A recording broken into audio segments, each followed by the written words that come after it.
I was supposed to have a guest today too, but I don't know what happened. Your guess is as good as mine, but hey, stuff like that happens. You live, you learn, you move forward, and it's all a part of a screening process, I guess. So, actually, hey Nicole, how was your Valentine's Day been? Celebrate. My husband is Muslim, so we don't celebrate. But it's been pretty good. I Hmm. mean, it's a regular day. We did regular stuff. Yeah, I've been actually all last night. I was watching all of these videos because Facebook videos come up when Valentine's Day comes around about Valentine's Day. And here's a little history lesson. Apparently, like, there are a lot of stories I heard about the origins of Valentine's Day. One was just Saint Valentine. It was something about the Roman soldiers not being allowed to get married.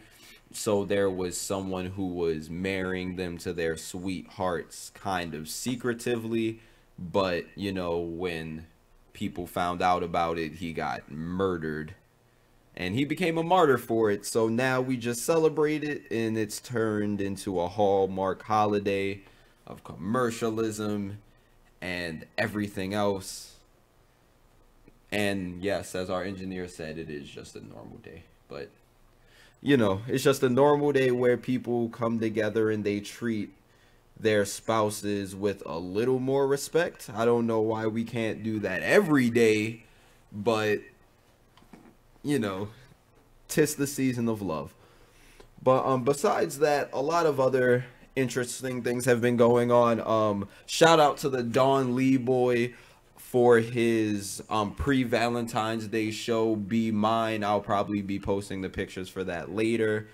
But yeah, it was really interesting. We got to do speed dating and stuff like that, and it was pretty awkward and weird.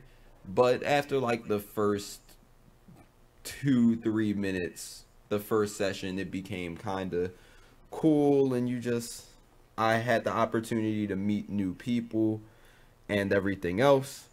And I would also like to plug my organization, Victorious Productions.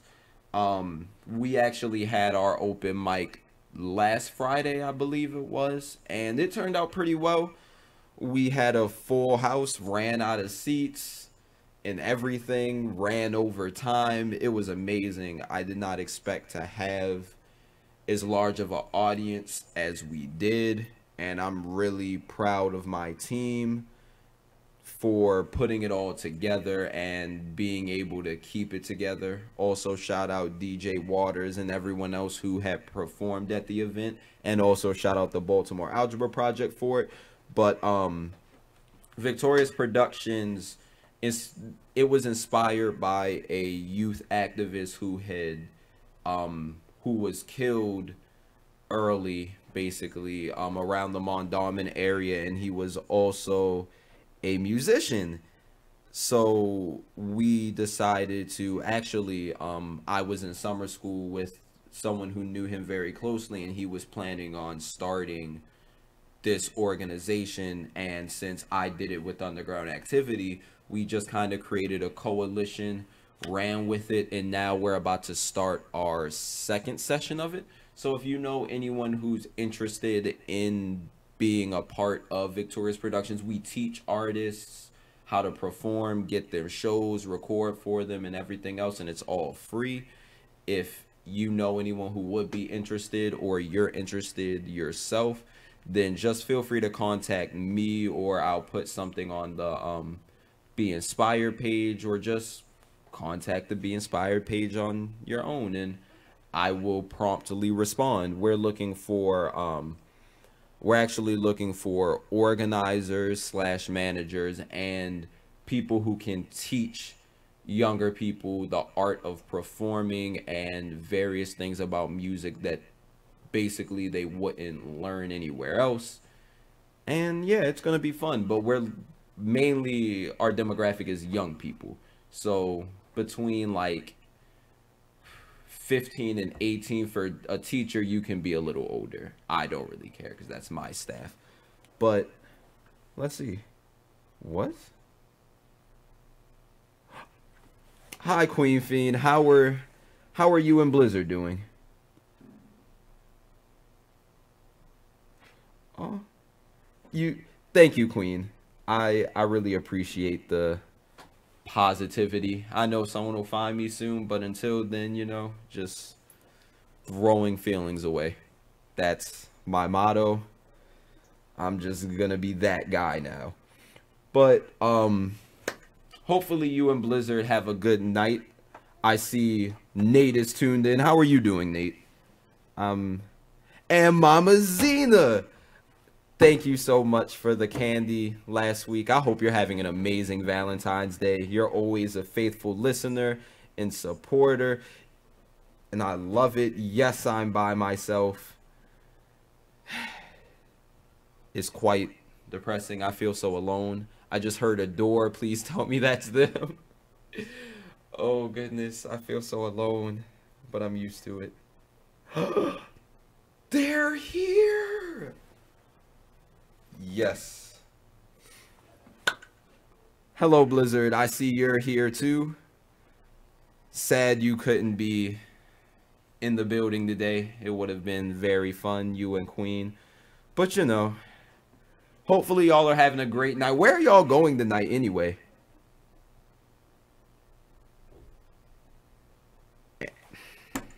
Davion, everyone is kind of running a little late. There's a lot of traffic. It's actually really ridiculous. I don't understand why there's so much traffic, but apparently they're working on like a bunch of different roads at once down here, which I feel like is dumb, but to each his own. And how don't you know?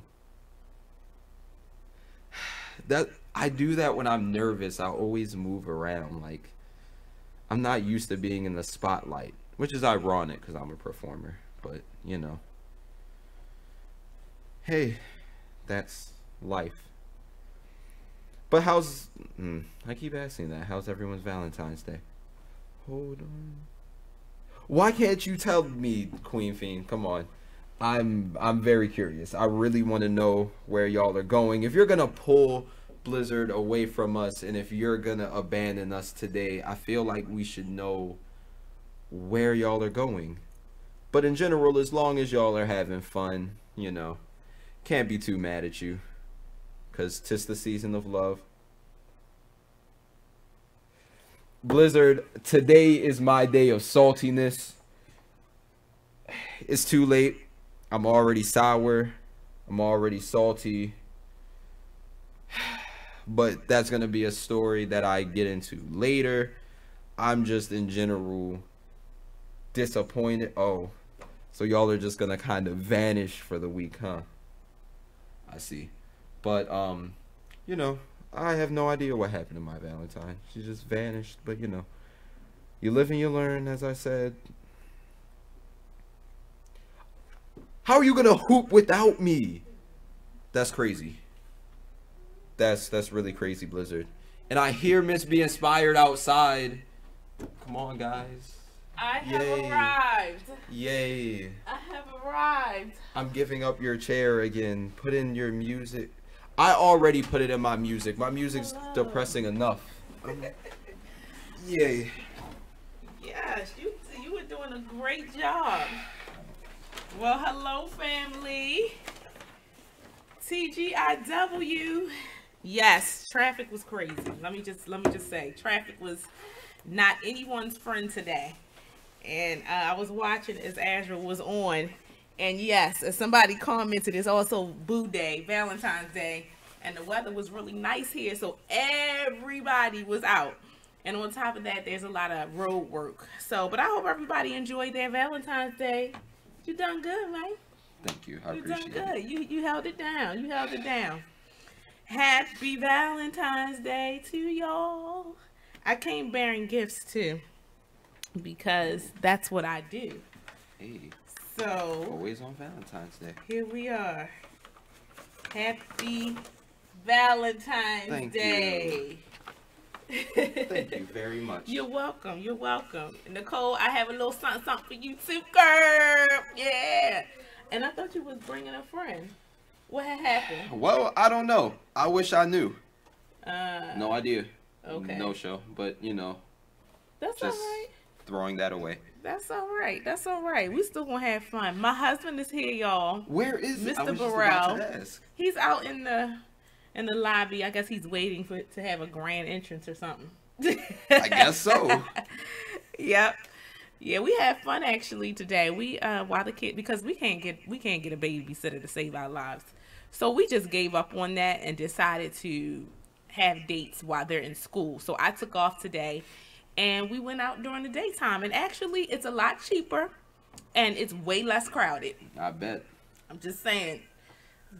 So, and it was so much fun. We went bowling. Actually, they opened up a new bowling alley on our side of town. It's called Bowlers. Ooh. And they have a crazy arcade in there. So we did 2 rounds of bowling and we did the arcade, and it was so much fun. I'm about to go there. Me and my aunt were just talking about going bowling again. Yeah. Yep, because she got her knee surgery, so she's about to start up some leagues again. I know that's right. Yes. And is this the auntie that come get you? Okay. Tell her, let me know when she do that so I can. Listen, I was doing all right on them lanes. I beat my husband the first game, y'all. Uh-oh. Yes. I was like, go ahead on. I got better skills than what I thought. Yeah. Do you like to bowl? Bowling is fun. Once I started learning like the oil patterns, then that's when things became a little easier. See, you're so intuitive like that. Like my aunt, she told me, because I was young, she was like, Teray, just aim right there. And I always aimed there, and it's like, because they always told me it's like the oil, because the lane is oiled a certain way. So it's like you just have to see how the ball moves, and they told me to aim at that specific spot, and it would always end up hitting exactly where I needed to. Yeah. And it was beautiful. Okay. Strikes all around. I was trying to get a method down, a bowling method, but I was just doing whatever. I just let it just rip. Just throw it down there and let it hit where it hit. And I did get a strike. Y'all. It's all in the ankle. 1 strike. it's all in the ankle. You know, and when you bowl and the leg goes behind. Yep, it's all in the ankle. That's how you know. You can throw a gutter ball, but as long as that leg goes behind. It's all in your form, is what we trying to say. You gotta look like you know what you're doing when you go throw that ball down that lane, kick that leg back. Yep. All right, family, we're about to go to break. When we come back, we're going to let you know how you can be a sponsor and a partner of the Be Inspired Radio Show. We'll also give you a few announcements, and we're going to bring in our special guest for tonight. We're going to be talking about some good stuff on Valentine's Day, because this is the Valentine's Day edition of the Be Inspired Radio Show. And let me emphasize, it's not Valentines with an M. It is Valentine's Day, family. We are going to put our thinking caps on this year, and we're going to spell Valentine's Day correctly. Is that right? Yep. All right, so let's take a break, and when we come back, more of the Be Inspired Radio Show right here on BeExposedRadio.com.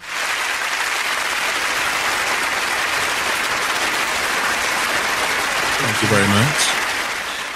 Because they had nothing else to do. So it was like, imagine that your late husband was actually your father. I can't imagine that, because that's disgusting. Very much so. And then I would have to clean my basement, because that's where my actual father resides right now. So, okay. The 60-year-old woman learned the truth about her husband, Percy, 6 years after he passed away. Not Percy, though. Percy doesn't sound like that name. Percy just sounds like a feminine boy. Really? Yeah. But nobody told you at no point. Sound like Percy. Name. Look at Percy over there with his purse. His name Percy. Percy always switching. And you just keep laughing at him. That's a joke. What do you call it? What's the gay boy's name? Percy. Percy. What are you doing, Percy? I don't even know what to say about this one. And I'm the one that said it. Oh my gosh, we're here every Tuesday at 7 p.m. The conversations can get deep, they can get out of this world, but we do them. BeExposedRadio.com. Talk. There's a rumor going around that Tyler Perry and Oprah are beefing. Child, let me tell you about this. Hey everybody, check out what you missed on the one and only Be Inspired radio show. So, since we're talking about the book, can you give people a synopsis of what the book is and what is and what's the name of the book again, and then what it's about? The name of the book is From Trial to Afflictions. More than one, because there were more than one afflictions. Yes. The book is talking about, actually, it's my life story. And I have to add in there that when that prophet told me, he said, tell your story, write the story. He said, and God said, tell your addiction. Now, see, I'm not going to tell the addiction because you have to get the book to read it. But it was about deliverance. It was about all the, trials and tribulations we go through. People that come into our life, even people that come to try and break you down or draw you down so that you can't stand for God or worship Him through your situation, because that's the adversary using them. We have to know that. But through it all, I was still praying and fasting. I needed help from God. I really did. I needed help from God to see me through. And for anyone that's going through, I say that this book is about different afflictions. Yes. Going through them, how you get through them. And I had a sister pushing me too, praying for me. I thank God for that again. Yes. But it also talks about deliverance. There is deliverance in the process. Yes. And you have to be willing to see yourself first to know that you need deliverance. Yeah. Tune in to Be Inspired every Wednesday live at 7 p.m. right here on BeExposedRadio.com. You are listening to BeExposedRadio.com. TGIW family, welcome to the special Valentine's Day edition of the Be Inspired radio show with your girl, Miss Be Inspired on the mic. And HLVII Azrael. And you already know we are missing our Blizzard, but he is booed up with Queen Fiend tonight. You already know. Which is allowed, totally allowed. This is Valentine's Day. It's kind of weird that, of course, the Be Inspired radio show fell or landed on Valentine's Day. But then again, it's not, because our show is inspirational. That's what it's all about. The fact that we are an inspirational show, and we're all about spreading the love. So definitely welcome, and we're hoping you're enjoying your day. And, I just want to give a special shout out to all of those who may not always feel all that great around this time of year.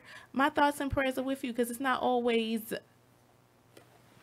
beautiful for everybody around this year. And I think it's wise for us to be sensitive to that. Be sensitive to that. So, of course, I give all my love and prayers to those who may be having a difficult time around this time of year. Sometimes for some people, the holidays, it just brings them down or reminds them of a not so good place in their life or things that they may have lost. So we appreciate it. Yeah. Yeah, I think it's important to be sensitive to that too. But I'm still going to I still posted my little Valentine's Day stuff. Yes, I did. Because this is a special time. Because I can remember a time in my own life where I did not have really family like that around me that I could love on and appreciate. So I love days like this. I don't wait until Valentine's Day to do things like this and to show love to people that I care about. But I do take advantage of the day. I definitely. So, like right before you came in, as soon as we started, I had said something about that because I was watching the video too while I was here earlier, and it was just like Valentine's Day. I mean, a lot of people hype Valentine's Day up, and a lot of people see it as just a normal day, but it's turned into something commercial, and it's like the goal of it is to be extra nice to your spouse and the people that you love. Yeah. But then, let's just do that on a regular basis. Let's do that every day. Like, just every day. Why Don't can't we even just wait. be a little... If we can be a little nicer on one day, then we can be a little nicer every day. I agree, 100%. I definitely don't disagree with that. I think we should be showing love every day. On every moment we get a chance, we should be showing love. Not just on Christmas, not just on Thanksgiving when we get around our families, and especially not when somebody dies. Don't wait until you go to a funeral or something, and then you want to show your family how much you care. And you always say, this is what we always hear at funerals and at the repast especially. Oh, we need to make sure we getting together. This family is important. Right. And then after that funeral is over, you don't hear anything back from that family member. So I think we should be deliberate about showing love and showing how we care about each other every single day. So I agree with you, Azrael. To be honest, I feel like especially in occasions like that, it's like if you only show love on certain set days, and I feel like part of the reason that people kind of get down on holidays regardless of the amount of love that's shown is because it's like they know that the love is kind of fake to an extent. Yeah. Because it's like you're only doing it because it's kind of socially set for the holiday. Right. So show me love all year round. Yeah. All right, family. So now you kind of know what our segment is going to be about. Our whole show, really. We're going to be talking about matters of the heart. We're going to be talking about love. We're going to be talking about relationships. My husband is here. We'll be grabbing him up in a few minutes, and he'll be in here hanging out with us. But before we do that, I wanted to share a few announcements with you. One major event that I do have coming up is Beauty Over Brunch, 2nd Annual Women's Empowerment Brunch, Strength of a Woman. And that's going to be on March the 24th, 2018. Tickets are $55, but trust me, it is going to be worth it because we have, 6 speakers, and we have also Erica Johnson, who's on the Morning Glory on Channel 2 every day, every Sunday. I'm just telling you, this event is going to be amazing. There's going to be a blush hour where you get to learn how to apply your makeup, and of course, yours truly, Miss Be Inspired, will be a speaker at that event, and I'm going to be talking about strength to overcome low self-esteem and brokenness. And this is not going to be your ordinary talk. This is not going to be your ordinary presentation, because I told y'all last week, I'm talking about it's time to take off those masks, to come out of hiding. Sometimes we hide behind our hurt and our pain, and it's time for us to really get to the core of some things in our lives so we can really be free, so we can really love ourselves. A lot of the love that we show ourselves isn't real because it's superficial. It's based on the outward appearance. It's based on all of the things or props that we have in our lives, our car, our this, our that. So I'm going to be talking about that. I'm getting a little excited, and I don't want to give away too much, but you have to be at the Beauty Over Brunch event on March 24th, 2018. For tickets, you can go to www.beautyoverbrunch.com. Again, that's www.beautyoverbrunch.com, and you can get your tickets there. Tickets are $55. It's going to be amazing, and the food is always wonderful. Also, I just want to give a special shout out to Women in Business International. They are the sponsors of the Be Inspired radio show. Please go to their Facebook page, Women in Business International, and check out all that they have to offer there. That's just a great platform for women in business to come and share, and you won't be disappointed. So now we are about to take a break. When we come back, we're going to have Mr. Burrell in the studio, and it's about to get real. We're going to be talking about relationships and love, and Azrael is going to be doing a lot of talking because I can see he's quite passionate about this topic. I'm very bitter. We're gonna get into some stuff, and hopefully we can give some nuggets, my husband and I. All right, so stay tuned because it's about to get real up in here on the Be Inspired Radio Show right here on BeExposedRadio.com.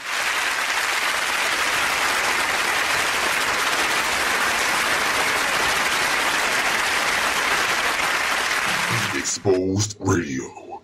let me do that. There's certain things for everybody. Yeah, like, you know what I mean? There's a time and a place for everything. Maybe if I'm sitting down reading a book and then I'm like, all right, cool, let me throw this Lupe on, get this real lyrical going on, and maybe I see a whole nother side of something. But if I'm sitting down with a bottle, I don't want to hear that. I don't want to hear it. Like, you might turn on the right Lupe song, you feel me? And because I'm drunk, I'm going to get lit for it. Right. But, yeah, for the most part. No. What's up, guys? It's your boy, Shepsworth Bentley. And make sure you guys check out Homegrown Radio every Sunday, 7 to 8 p.m. right here on BeExposedRadio.com. It's new, fresh, Baltimore radio. Thank you for tuning in to BeExposedRadio.com. Sit back, relax, and listen to this flashback of the Artist Exchange Radio Show. What does hustle hard mean to you? What does that signify in your life? That's a lifestyle for me. You know what I mean? Like, true story. I was born into a family and a community of hustlers. Now, let's get focused right quick, because when people hear the word hustler, they confuse it with con artists or something negative. So they like to call people entrepreneurs, right? But the definition, and I'm paraphrasing, but the definition of hustle is forced movement or to be hurried, right? But we're not talking about just pushing other people. Sometimes you got to push yourself, and that what makes you a hustler. True story. So the thing about it is, like, when it comes to hustling, listen, quick story. I used to go buy juleps a lot, right? And my grandmother used to make me clean the yard, shovel snow, do things like that to go get a julep. But one day she was like, look, you putting all your money in someone else's pocket. Word. Save those quarters, and I can teach you how to make a formula, and you can sell your own juleps. You understand? So the next couple weeks, I saved my money. Always a hustler. Listen, got to love it. Hey, but think everybody about got this. a grandma story like that. Grandmothers are the natural hustlers because they were the ones who maintained and sustained our families through epidemics. You're talking Big Mama went through slavery and held it. You're talking Big Mama went through the Depression and held it. Big Mama went through crack and held it and still maintains it today. So if you don't think you come from a hustler, then you don't know where you come from. You understand? That's so real. I began to sell juleps, and ever since then, I capture a hustle. And a hustle is not a swindle. It's not a sneaky thing. It's up front. You're providing a need. You understand? So you're the bridge. If you're a true hustler, you're trying to be the bridge. If somebody's on one side and they need to get the other, you're trying to be the bridge, fill in the gap. So hustling is a lifestyle. It's not something you can do 10 minutes out the day. It has to be something you live. Word. Hey, what's up? This is Nate, host of the Artist Exchange Radio Show. Tune in every Friday, 7 p.m. to 9 p.m. and every Saturday, 12 p.m. to 2 p.m. Real artist, real talk, real live, here live on BeExposedRadio.com. You are listening to BeExposedRadio.com.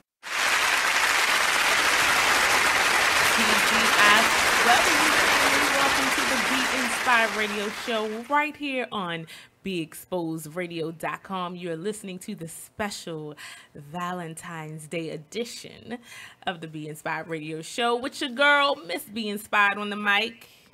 And the artist and angel, HLVII Azrael. And we are missing our Blizzard for sure, but he is enjoying his Valentine's Day with his lady. Yeah. That's completely allowed. Have fun, Blizzard. Yes. Have fun. And yes, next week, as Queen said, y'all got to tell us all about it. Make sure y'all let us know what kind of fun y'all had on y'all boo day, bay day, however people like to say it. And now, without further ado, we have our special guest tonight, my boo, my husband of 11 years and boo for 20 forever, Mr. Burrell. Woo-hoo, Titus. How's everybody doing? Thank you. Welcome back. Thank you, sir. Thank you. So, how you doing this Valentine's Day, sir? I'm doing great. I'm doing great. I'm with you. Yeah. Right? Can you tell her that I'm blushing? We had fun today. I was telling Azrael what we did. We went bowling. We did. That was so fun. And we also, they had like this crazy arcade in there. Oh my God. First of all, Azrael, you would have loved it. They had this like humongous Space Invaders game. So the screen was like as tall as this wall Yeah, is. it was huge. It was huge. It was taller than the wall. Yes, it was taller than the wall. Hey, yeah, you're right. It was taller than the wall. And we were sitting in these chairs, and they had these guns, and we were like, at this big screen. That sounds awesome. But guess what? I got the ultimate bonus and won 500 tickets. Because I was killing them on that. I was jealous the whole time, man. I was jealous the whole time. We had fun, but you know, we always had to find non-traditional ways of spending time together for Valentine's Day because we do have children, and they're 7 and 8, and they're here tonight. I might bring them into the studio at some point, but we had to find non-traditional ways to spend time together because sometimes it's hard. No, it's hard all the time to find a babysitter on Valentine's Day because everybody's trying to be booed up. Yeah. So we decided what we'll do is if Valentine's Day falls on a weekday and the children are in school, we'll take off from work and spend time together during the daytime. But the smart thing about it is, first of all, it's cost effective because most stuff, we're getting like lunch specials and matinee specials and all that kind of stuff like that. And then it's not crowded. We're not fighting with the dinner time crowd when you're trying to go out at night for Valentine's Day. So it was old people in there playing duck pins, but yeah. I haven't played duck pins in so long. That's what you might have to fight for them duck pin lanes, but oh my God. The bowling lanes should be straight. They were free and clear on our side, but they were not playing. But it looked like it was probably like a special group of them that was out there. But you're right, they had to fight for them duck pin lanes. Those are retirement hours. They had them duck pin lanes on lock. Just being honest. So, of course, this is our special Valentine's Day edition of the Be Inspired Radio Show. Me and my husband must really love y'all because we're here on Valentine's Day, spending it with you. And I hope you enjoy it. I hope you've enjoying your day. But Azrael, see, he been blowing up our inbox all last night and all today about this topic on love. And so I want to open it up to Azrael because I want you to at least get the ball rolling in terms of any questions or comments or theories you might have. Because you said you were looking at stuff and reading I was. Stuff. And I said earlier, I waited for y'all to get here to get into this. Okay. Because I'm very bitter, but So first, the first part isn't so bad. So I was watching a video, and both of the videos were talking about how I'm trying to think of how to explain it. So people tend to one was about how my generation specifically, they say that we don't want love, but then it further explained that that's not the case. It's just that we tend to so people say that social media has ruined actual social interactions. Okay. I believe that. So I do. I also do too after seeing it, but there was another part of the argument saying that social media brings people together, and that is true, but it kind of messes it up in a sense to where so how they explained it is you'll text someone in small talk, go out on a date, and not talk. No, I mean they'll small talk at the date, right, and then go home and text in small talk still, right, and it's like it makes it harder for people to build up relationships because it's like you can always start it, and since we have access to everyone at every moment, we tend to just start a lot of things, but then when it comes to actual face-to-face interactions, we don't know where to build. So it's you're stuck at small talk, and I've been seeing that. Me personally, as a person that so one of my longest and best relationships, it actually started with basically just 2 years of us talking on the phone every night, talking about everything under the sun, from how the universe works to like differing ideas of what God is or could be, to the simplest ideas, to the weirdest ideas that just make no sense. Right. But it added depth. Mm-hmm. And I feel like that's what a lot of people are lacking nowadays, especially when it's like people say they want that, but they don't know how to go about that, or they won't let it happen. And then the person further explained that it's like when we get something that's real, that's outside of the box that we usually see with our phones, we just put it away, compartmentalize it, Right. compartmentalize it, and it's just like we throw it away because we're not ready for it and they don't know what to do with it. Right. I agree on all fronts. I will say that since we're in the age of social media, I'll say that. And right now I'm actually in school for digital entrepreneurship. I'm working on my master's in digital entrepreneurship. And the reason why I wanted to pursue that, because it deals with communication, but it talks about effectively using social media. Right. But we're in the age of social media, which means that is our means of communication for everything, socially, for business purposes, and so forth. There are many pros in the use of social media. Of course, you know that it broadens your network, your ability to reach out to a lot of people very fast.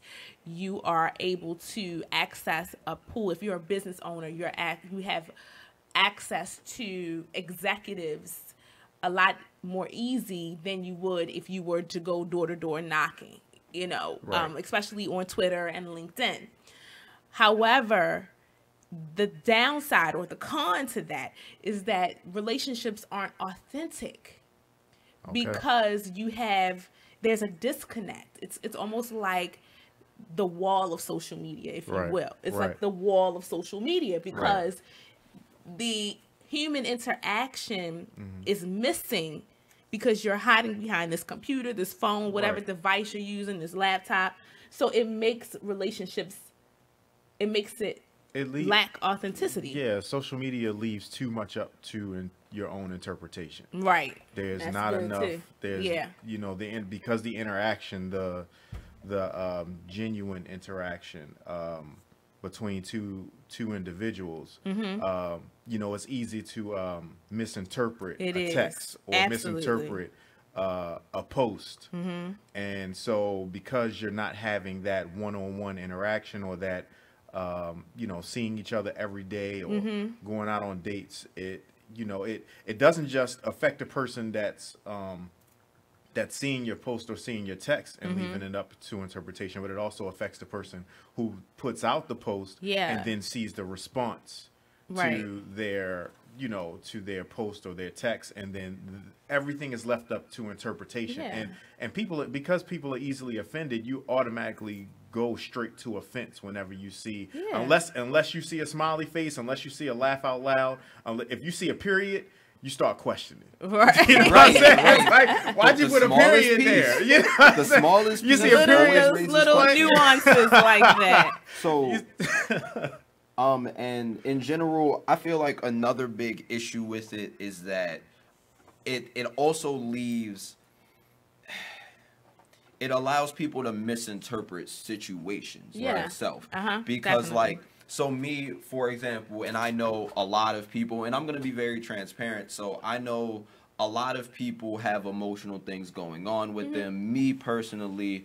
And before I go into this, I want to shout out Brandon, my best friend Brandon. Oh, hey, Brandon. Because Brandon's always there for me. I was just talking to him about it too.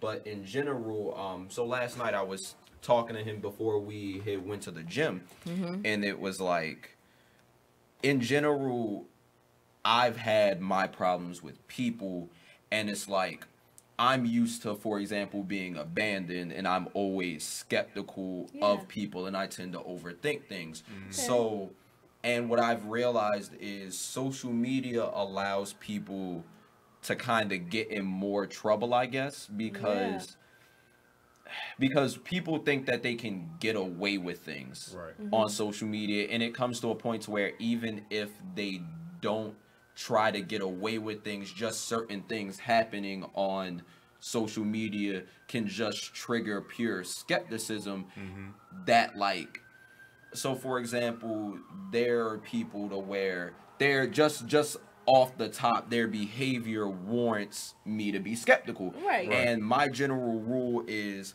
if you give me enough reasons to be skeptical, my mood, first of all, my mood will change, and Brandon saw that the other day, which is why we had a conversation about it. So something kind of came up and it kind of hit me wrong, so I just instantly retreated from everything that was going on in that moment, even though we were in a meeting, and I just go back to a kind of spectating type of mode. And then I was explaining to him, because he was like, you just need to confront the person and have a conversation about it. But I was like, that's not how I want to do things, because how I naturally run is, if you give me reasons to be skeptical 2 or 3 times, I'm done. It's just, I'm done, because there's no reason that I'm not going to sit there and try to change you, but I'm not going to sit there and stand for certain things. And I understand that in terms. Oh, we got 3 minutes. Oh, okay. I thought it said 30 seconds. I was gonna say no. But yeah, I just think with social media, in some instances, it could be such a fraud. It could. That's the best way I could say it, because the person that people sometimes portray on social media is not who they are. It's easy to hide behind social media when it comes to portraying who you are. I mean, it just is, and even it gives people a false sense of like, you know, bravery or courage. Like keyboard warriors. Keyboard warrior. I love that. Like, you get on here and you feel comfortable with airing your dirty laundry out there. That's why social media in and of itself is not the best platform to build an authentic relationship, because you don't get to know the real person. You only get to know the person that people put out. And my thing, even when you're building a relationship face to face, people are only giving you what they want you to believe. So so now you're adding a whole different layer with social media, so people can be fake on top of fake. So my uncle, I was because it was a post that he did, and me and him were talking in the comments. And then I said something, and he agreed with me and said, regardless of what someone wants to show you or not, time is going to tell. It will. But I agree with that, too. And then I feel like social media has created a counterculture that really irritates me now. And it's like, it's those people who are like, oh, I'm looking for something, like, or they chase things. They claim to chase things that are real because they're trying to. Because of social media, they're aware that there's a lot of fakeness going around and inauthenticity, so they claim they want something authentic. That's our word for that. To counter, to just kind of seem a bit deeper than what they are, and to seem like, and to basically seem like something they're not. And me personally, as someone that actually does not like social media, the only reason, and I've said this so many times, the only reason I do social media is because it's a part of what I do. I'm an entertainer, so I can't really get rid of it. The day that I erased Facebook was the most peaceful day of my life, and I completely forgot I had it. My friends hit me up hours later just saying, oh my God, all this stuff happened. What stuff? I'm having a great day. It takes up a lot of time. It's like, I remember once upon a time when I would be editing or trying to write, when you see that little circle with the number on Facebook come up, you know, it automatically makes you want to go ahead and press on that. It does. The notifications. On that app. And then you go look, and there's absolutely nothing going on. Nobody's saying, in most cases, somebody sent you a game request. Or you see somebody posted something in another group, and it's like it has nothing to do with you. So you wasted probably after you done got drawn in by that notification. Now you're scrolling. Okay. You stuck. And you're looking for something else. You get sucked. Yes, you get sucked into this abyss. and then now you done spent almost an hour scrolling and you didn't get any work done. Yo, we gotta go to break. This conversation is getting good, okay? So make sure, because again, in the age of social media, when we're looking at videos on social media, we only stay there for like 2 seconds. I'm gonna need y'all to hang in there with us, okay? Don't move, because we're gonna get deeper into this conversation and we want to get your input. So we will be back after this break. Don't you move. Stay tuned to the Be Inspired Radio Show right here on BeExposedRadio.com.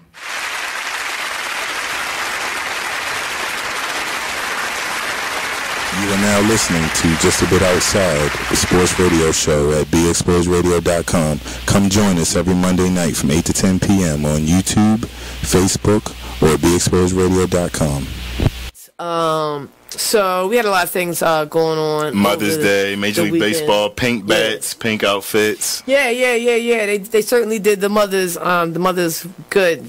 They don't show them justice. Like Jimmy said, the pink bats, cleats, all types of pink highlights in the major leagues. The Orioles were swept by the Kansas City Royals. Wah, wah. The Kansas City Royals.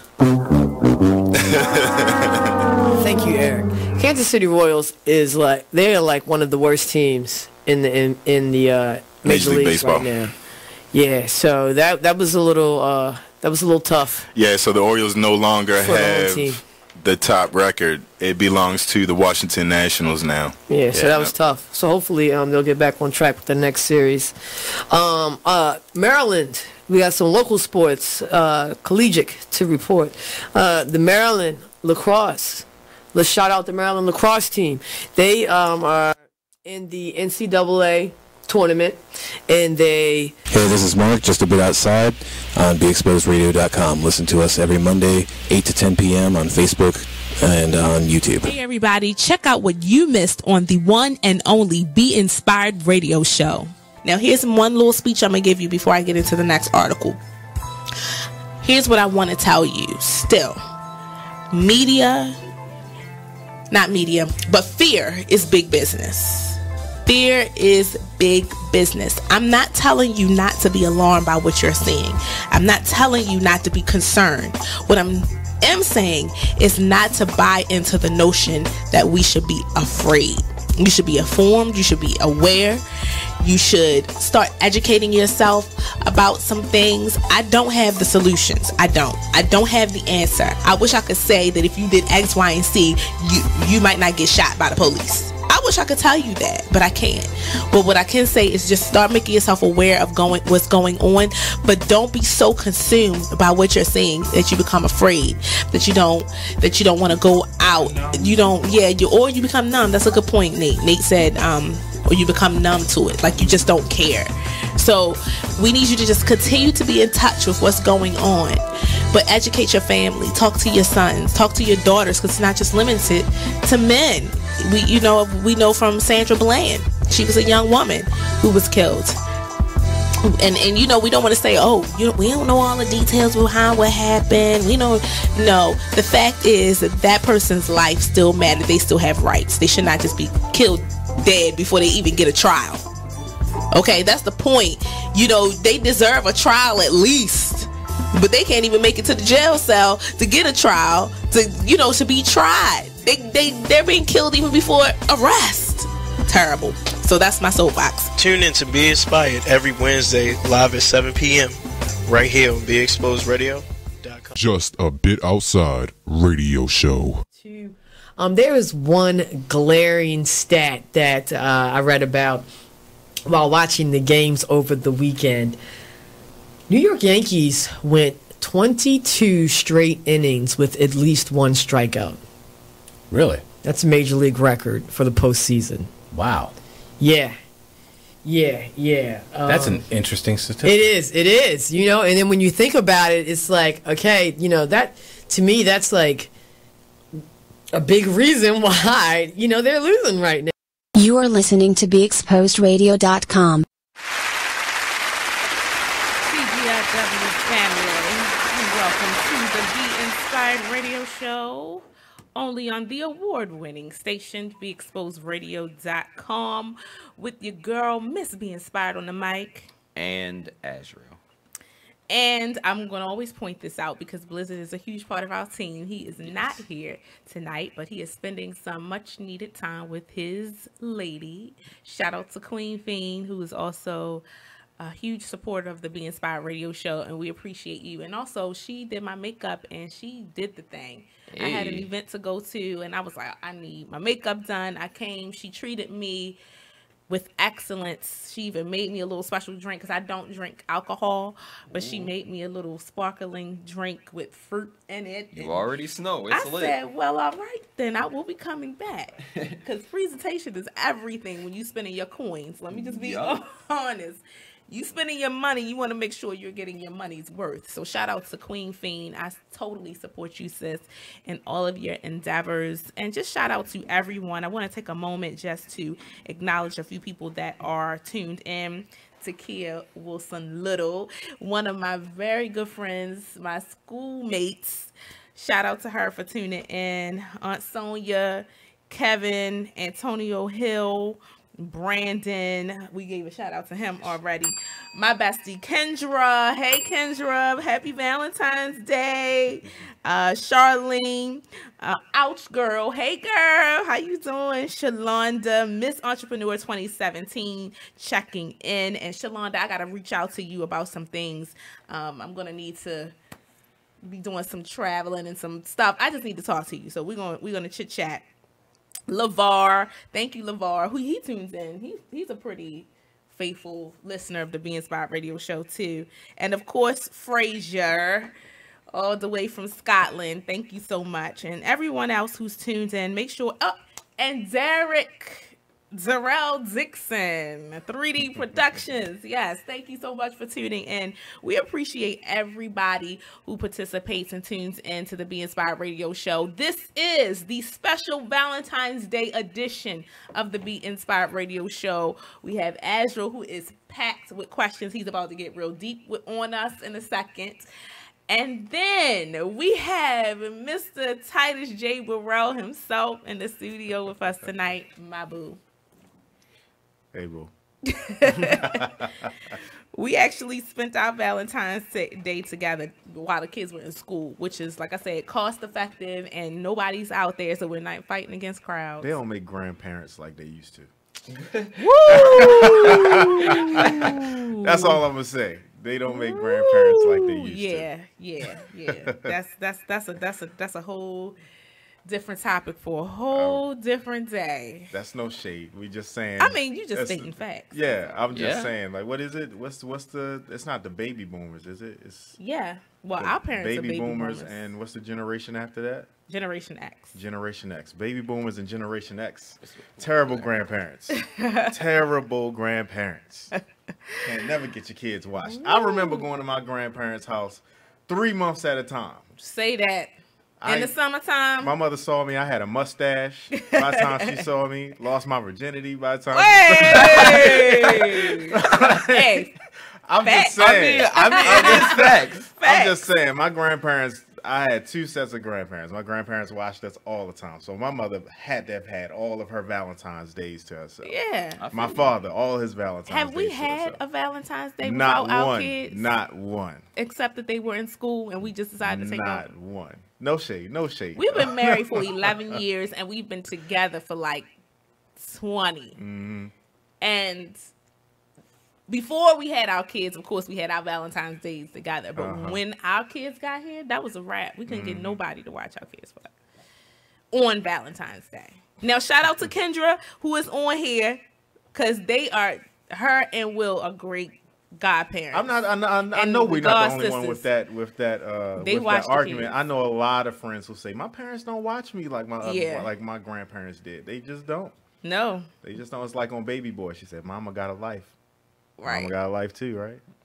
I guess so. Just incorporate the grandkids in their life. Yeah, that's all I'm saying. Once in a while, give it for a week or something. Just every now and then. Okay.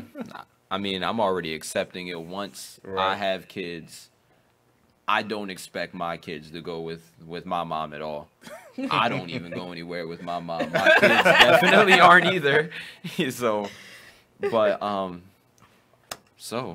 Oh, and Monty is on. Hey, Monty, he said Happy Valentine's Day to the Burrells. Thank you. Thank you, sir. Thank you. I hope you're enjoying your Valentine's Day too. Yes.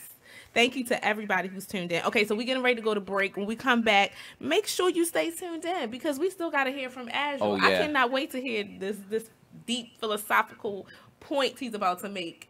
Stay tuned to the Be Inspired Radio Show right here on BeExposedRadio.com.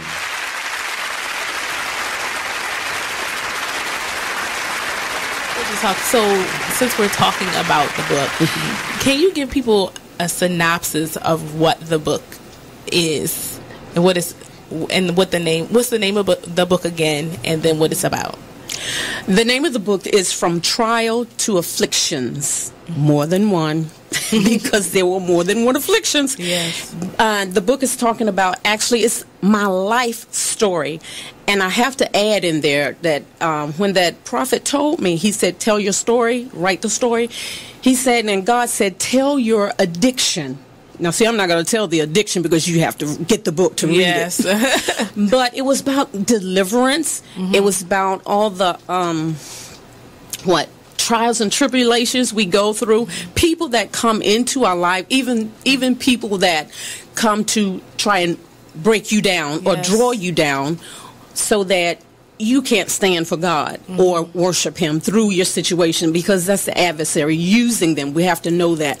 But through it all, I was still praying and fasting. I needed help from God. I really did. I needed help from God to see me through. And for anyone that's going through, I say that this book is about different afflictions. Yes. Going through them, how you get through them. And I had a sister pushing me too, praying for me. I thank God for that again. Yes. But it also talks about deliverance. There is deliverance in the process. Yes. And you have to be willing to see yourself first, to know that you need deliverance. You are tuned in to BeExposedRadio.com. Not what's going to happen. That's exactly. Do y'all think that we're about to go to war with North Korea? We're going to get tracked down, huh? Do you think North Korea is going to bomb us? Is it going to be like a nuclear? Probably. No? Probably. We lost all our allies. All of them. All of them. All of them. Now, is that because of Trump or is that something Obama because did? of Trump. He purposely lost them. He said it too. He doesn't want to. All the people that don't like us now, there are nice pictures of Obama meeting with them. She said, also look at his past campaign. Most of his endorsements were from the Klan. Y'all about to assassinate me. My phone, my hair keeps getting tangled up in this thing. But I have read this plenty of different times that the Klan, oh my God, y'all about to yell at me so bad. But just tell me if I'm wrong or right. Did they or did they not endorse Obama also? No, they did not. Was that a rumor that I heard? Yes, it I was. swear in my life I have heard that the Klan has endorsed Obama. I'm dead serious, yo. Like, You better be careful leaving. Can somebody Google that for me? I'm dead serious. No. Like, I read somewhere. I think it was like when he ran back in you want to meet his parents? 2008. These are his parents. Says who? Crystal Renee Radio Show. You are listening to BeExposedRadio.com. Welcome back to the Be Inspired Radio Show, only on BeExposedRadio.com. You're here with HLVII Azrael. Miss Be Inspired on the mic. And Titus J. Burrell. So, I'm about to just dive into this next. Todd, do y'all have anything to say before I dive into it? No, I have anything to say. I'm ready. So in the other video I was watching, it was highlighting how... So there are the situations to where people will have an amazing night with somebody, like an amazing night, and then that next day or following that night, they'll be upset when that person does not follow up with them, and they expect the person to invest in them. But the video was saying you can't, like, people hold on to those small situations, and so those small situations are called micro attractions, and it's Micro attractions are those moments to where you see what type of person someone really is, and you think to yourself, this is the type of stuff that I wouldn't mind spending the rest of my life doing. Right. So, with you two, what was your micro attraction? That moment to where y'all really looked, to where you looked at each other and said, this. We had a bunch of them. Yeah, they like, were. Yeah, you can go ahead, boo. I don't know, like, I don't know. Ever since I was 15, I knew you were the one. Yeah. I remember the first. Okay, so I don't know. Like when I was 15, I don't know what made me think. What made me think that you were actually the one, but it's just always been. That's always been there. I don't remember it not being there. It's different when we were 11. We were just kids. I liked you, but I was afraid of you. You know, like, boys. Like, I didn't know what to do with a woman. You know what I'm saying? You know, you don't know what to do. Okay, so sidebar, yes. In fact, because we both belonged to the same church at the time, right? And so I would see him, like, after church would be over, he would be sitting just waiting for his mother to be done, and I would go. At the time, his name was Chris.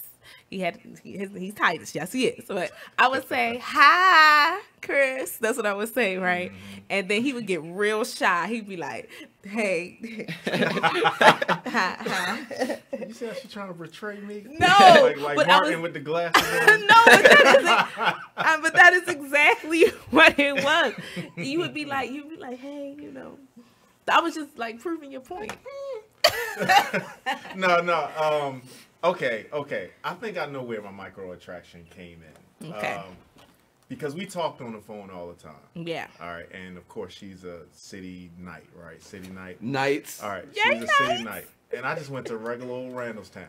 You know what I'm saying? Come on for the and I was really impressed with her. Like, I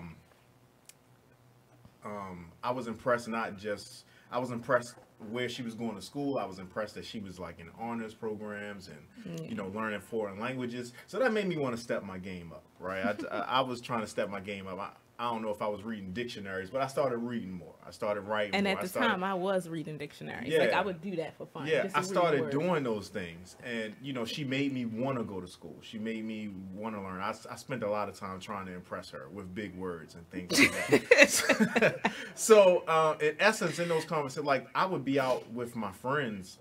We'd be playing basketball. And I'd go home like clockwork, 7 o'clock, to go talk to this woman on the phone. And so, I spent a lot of time, because I was impressed with what she was doing and what she had going on, and I realized I wanted to be better. That's what attracted me to her. Yeah. I said to you maybe like 2 weeks ago, you asked me, why did I love you? And I told her, I was like, because you make me want to be better. Like, why would you want to be with anybody that doesn't if you with them and they don't make you want to be a better self, they don't make you want to be a better version of yourself, then that's definitely not the person you should be with. So, go ahead. Sorry. Before I hear your micro attraction and everything, I do. Real talk. Let me finish that.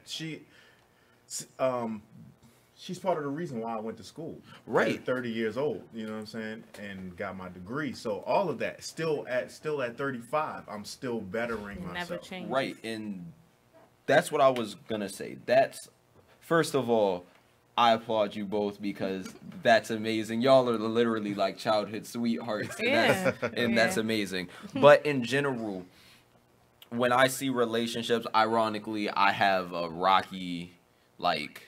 I have a bad stance with relationships of my own, but, I'm weird with emotions, but I always like to study relationships and other social conventions, and I feel like that's one of the most important things in relationships. Right. I've seen so many relationships that just happen, and it's like they'll just love each other, but it's so much different when that person, with just them being them, inspires you to be better. Right. And I feel like that's really amazing. Yeah. I agree. Because if your relationship does not make you progress, and I feel like that's a big part of relationships. Yeah. You need someone that's going to make you want to do better, and someone that's going to give you direction. Like my friend, like Brandon, for example, we were having a conversation about a girl who had her life basically together, and then I was just like, she can give you direction, and it can be overwhelming, but that's something that we kind of need. As a man, I even know that I kind of need that, because I get lost in the sauce often. Yeah, you'll get lost in the sauce when you get married. Yeah. And you know, and your wife will, and you'll have to be able see marriage, like what I've come to realize, and you know, I didn't come up with this this thought on my own. In marriage, you're never really succeeding at the same time, but you both should be like kind of praising each other during the successes, so you're not really, so when she's successful, I'm successful, and when I'm successful, she's successful, but you're never really experiencing it at the same time. And in those times where one person is in that low point, that other person should be strong enough to pull you out of that rut. You know what I'm saying? And so if and I'm gonna go back to like a former relationship I had, just to touch on what you're saying. I could tell you all day that the woman I married at 19, she was just not a good person. You know what I'm saying? But I wasn't making her better either. And so if you're both in a rut and you can't pull each other out the rut, it ain't that person's fault, and it ain't just your fault. Neither one of you were good enough for each other, and you weren't chosen for each other. So being with her, being with Miss Be Inspired, you know, is, you know, she pulls me out of those ruts, and I know that, you know, when she's down, I'm able to pull her out of those ruts as well. It's never easy. Marriage, relationships, never easy. You always got to be pulling each other out the ruts. It's for better or worse. Honestly, and with relationships that don't work, I saw this quote and it was beautiful, and I relate to it so much. It was so you know how as you said, people will be in a relationship and it's like it's not their fault that it's not working, but people tend to hold on to those relationships. And I've been telling people, love, just because you love someone does not mean that it's gonna work. Like, love is not the only thing that a relationship is. It's so much more. And I don't always think it's love. I think it's comfort. You know what I'm saying? Because it's like when you've been with somebody for 3 years, even, you know, especially comfort and convenience. Comfort and convenience. When you like when you're, let's just say like 17, you lose your virginity. You don't realize that there's other women and other men out there. You think that this is the last person that's ever going, that you're ever going to be with. Like, oh, I better lock this down because I ain't never going to get this again. You know what I'm saying? But but then when you lose your virginity, there's an automatic like connection there. Or anybody you end up doing, you know, being with, and there's an automatic connection with them, and then you automatically don't want to leave them, and so you'll deal with a lot of problems for 3 and 4 years because that connection was already established through the intimacy, and now you're comfortable because you don't know anything else, or you don't want anything else. You know what I'm saying? And so a lot of times it's not love, it's just comfort and convenience. It's just comfort, and you still feel that withdrawal when you leave that person. You still want to go back. It's like, I'm out. And then you still want to go back in, but that's because your flesh is comfortable with that person. I'm going to jump in because, to Azrael's point, when you're considering getting into a relationship, there's so much more to consider than just love. Like, I'm in love with this person. That is a huge piece of it, but there are a lot of other things to consider in terms of stability, in terms of just how you all get along. Are you friends? There are a lot of things, because you can be smitten with somebody. Like, I could see somebody walking down the street and be like, oh my gosh, they are so handsome, or my physical attraction is there. You get in a relationship, you decide to date. You're thriving off of just the attraction alone. But there are so many other aspects to the relationship you have to consider. You need to be building a friendship, a real connection with that person, because after the smitten part wears off, it's gone. Yeah. You know, because and see, there are people in this world who chase that high of being in a new relationship because it makes them feel so good. Because when you first get in a relationship, baby, it's exciting, right? It's the honeymoon You'll forsake stage. your whole life just to be caught up in that attraction, that excitement, that connection that you get when you're in a new relationship. So people tend to want to reestablish that, you know, and then have a hard time once you get into the relationship with the person. You find it hard to find that initial feeling of attraction. It can be achieved, but the point is there is a lot more to consider than just, oh, I just love this person. I'm gonna be honest, I'm gonna teach my daughter that too. Like, yes, love covers a multitude of sin. We believe that in scripture. We believe in our relationships. When we're building our relationships, we do have to consider other things, because is this person even capable of maintaining a family with you? Right. You know, can he do that? Okay, let's look at his family history. Let's look at, I mean, come on. I'm just being real. Right. Because as the saying goes, apples don't fall too far from the tree.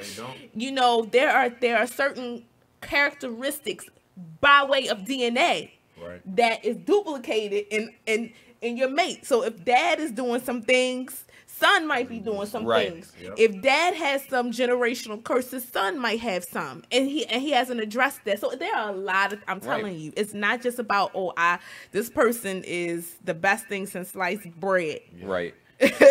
Like me personally though, I feel like, and this is why I feel so old at heart, but technically I would be classified as okay, 1 minute. Okay. I'm gonna wrap this up real quick. So technically they classify my type of attraction as sapiosexual. What that basically means is I'm generally a person to where you can be attractive and everything, but what really gets me is the conversation. If you can mentally stimulate me, then that's when you have me. If not, if you have nothing to offer me mentally, then like I just don't have anything to say to you or for you. It's just like there is no point in my eyes. And it's like I feel like, as you said, people get too caught up in the physical attraction. That's true. And it's like people stop at the physical attraction and don't grow beyond that in relationships. Right. Point blank. Like, let's be real. Because listen, we come back from this break. Right. We're gonna break it down for you. We've been married for 11 years, baby. And let me tell you, we had to live through some stuff. Yeah. And it wasn't all about the physical attraction. So when we come back from the break, we're going to talk about that right here on the Be Inspired Radio Show, only on BeExposedRadio.com.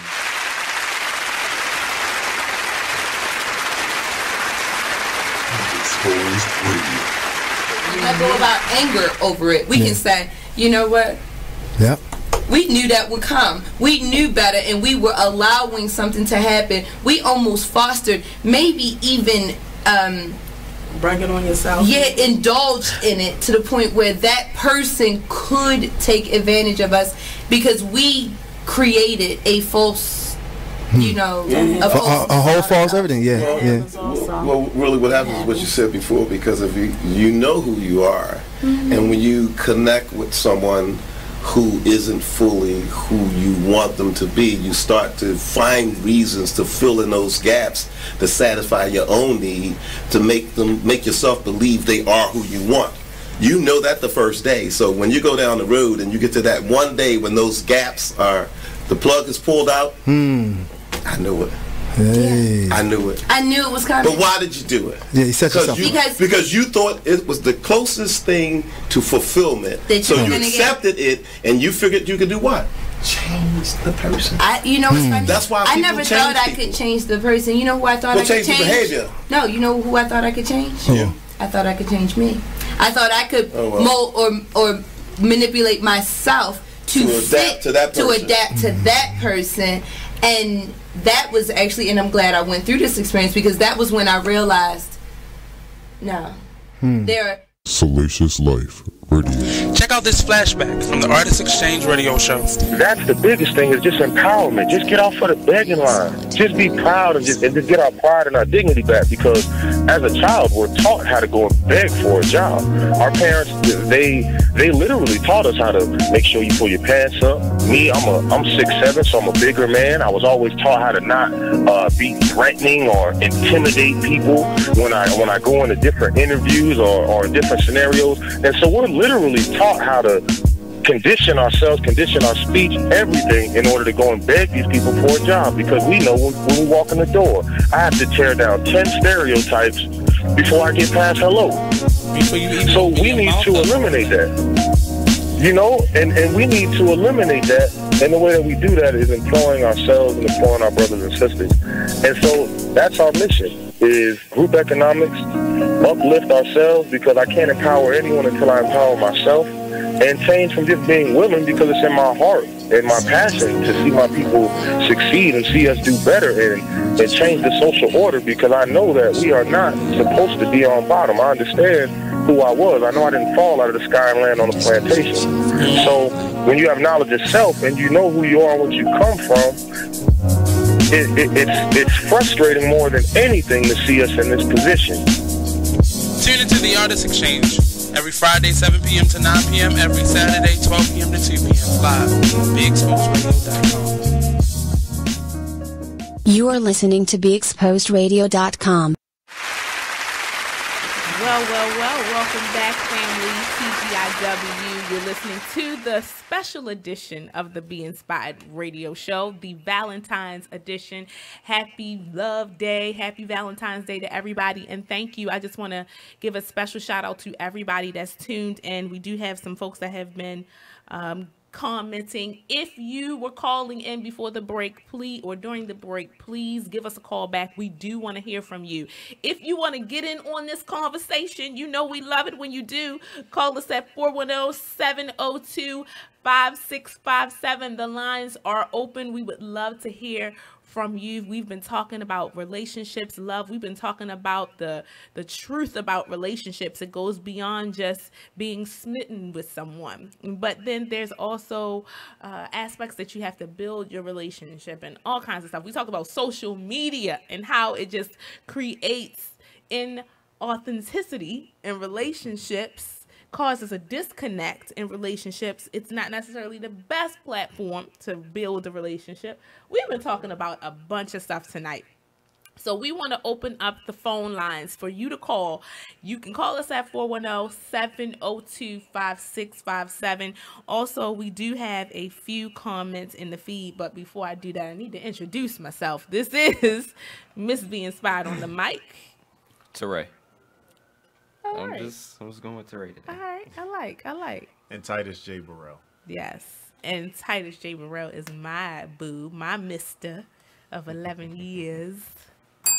Yes, and we've been knowing each other since I was 10 and he was 11. And yes, I have to make that distinction so that you know that he robbed the cradle. I don't even care if it's, Whatever. 10 months? We the same age. Yeah. Same year. You were born before I was, Same therefore you robbed the I wasn't cradle. even walking when you came out the womb. I just don't care. You were alive longer than I was. Therefore, you are older. I hear you. So yeah, you had a question, didn't you? I was supposed to give you my micro attraction. So can you explain to folks who's just tuning in? And shout out to Stacy, my hun sister. Hey Stacy, thank you so much for tuning in. I miss my hun hive sisters. I do have to spend some time with them when I get a chance. I've been on the road, but shout out to Stacy and Miss Zena and everybody who's tuned in. Okay, so explain.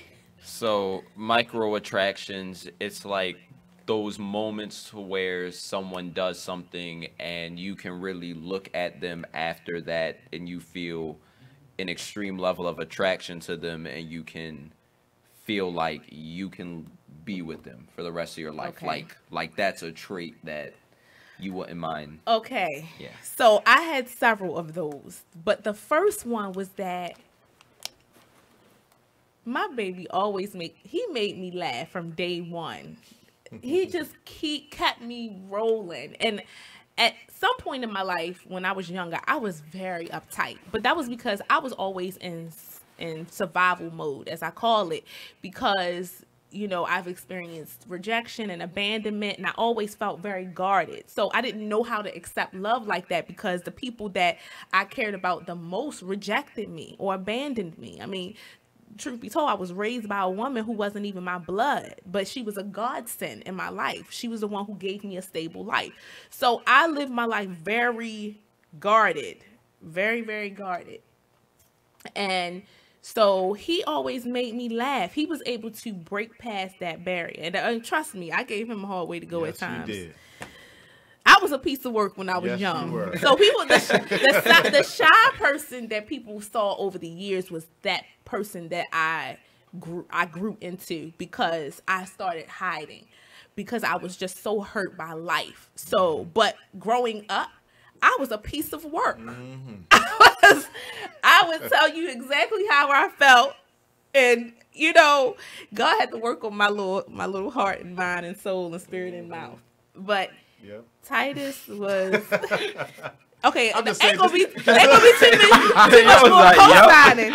Ain't gonna be too much more co-signing. You know how many years I had to sit on the floor before I could sit on the bed so that had nothing to do with me. That had everything to do with my grandmother, because she was very strict. She was very old-fashioned. Sit on the floor. And what I loved about my grandmother is she liked him, and that was another entryway to my heart, because my grandmother didn't like nobody. She didn't like anybody, but she liked him. And so, but he made me laugh, and we could stay on the phone for hours, and sometimes not say nothing, just be on the phone. He'd be playing a video game, and I'd be watching TV, and he'd be like, "Say, huh? What you say?" Like, nothing. I was just yawning. Okay, and then he go back to we'll fall asleep on the phone. So cute. You know, yes. So he made me laugh, but not only that, I could share my deepest, darkest secrets with him, and I could trust him, and he would give me amazing advice. Today, he also allows me to be fun and lets me be myself, because the person that I have to show to everybody else sometimes is this person that's just got it together. I'm playing and I'm doing this, I'm doing that, but he allows me to just be myself. And I told him that today when we went bowling. I said, you know what? I said, thank you. I said, because you make me better. I know you say that I make you better, but you make me better. You allow me to live and enjoy life and not be concerned all the time with everything I have to handle, with the fact I have to be this businesswoman all the time. Because yes, I run the house like that. I'm like, okay, what's our plan? What we're going to do? Da, da, da, da. But he allows me to let my hair down and have a good time and just have fun. And that just adds to your days when you have somebody in your life like that. So, yeah. What's your sign, Naomi? I'm a Libra. Okay. What's yours? Pisces. Okay. I'm just weird now. I pay attention to like astrology and everything, because like I've been realizing a lot of different like people who are in the same category, like they have some things in common. I don't know why or how. Yeah. But yeah, I don't know. I mean, we have. Go ahead. I think too, because I think the biggest thing is that our faith in God draws us together. That's our common ground. We both relentlessly have faith in God. And when nothing else is working, we know we can go back to that center. Right. We know that we can go back to our God center. We will grab hands in a minute and just start praying together. And that's our common ground. So aside from all the other things that he makes me laugh or I help him to be better, we have that center, that God center, and that's what keeps us strong. Yeah. And at the end of the day, when nothing else stands, we know we can stand on God. So that is our base. Yeah. Our faith is what is the main thing that we have in common. Yeah, I think, growing up, you hear that, there's not just one person out there for you. Like, if it doesn't work with this person, there's a bunch of people out there for you. And I don't necessarily believe that. I believe that when you mess up the good thing, I believe God allowed you to have something else, but there was only one perfect person there for you. And here's why I say that. And I know I said this to you. Before. I know I said this to you before, but what's the movie that Will Smith and the girl, they were like angels? Hancock. Oh, Okay. yes. Oh, So- that movie is a perfect. Okay, go ahead. So- yes, that's a perfect example. I love that In the movie. by the way. movie, the concept is they couldn't be together because Mhm. when they got together, they would be vulnerable. Yeah. So in order to stay alive, they had to be apart. Mhm. And in order to stay strong, they had to go be apart. And that's that was in order to keep each other alive. Right. But whenever Hancock died, or whenever she died, Yeah. he would die. Mhm. My grandmother, my great grandmother, Mhm. died last year. Yes. 1 month later, my great grandfather died right behind her. Mhm.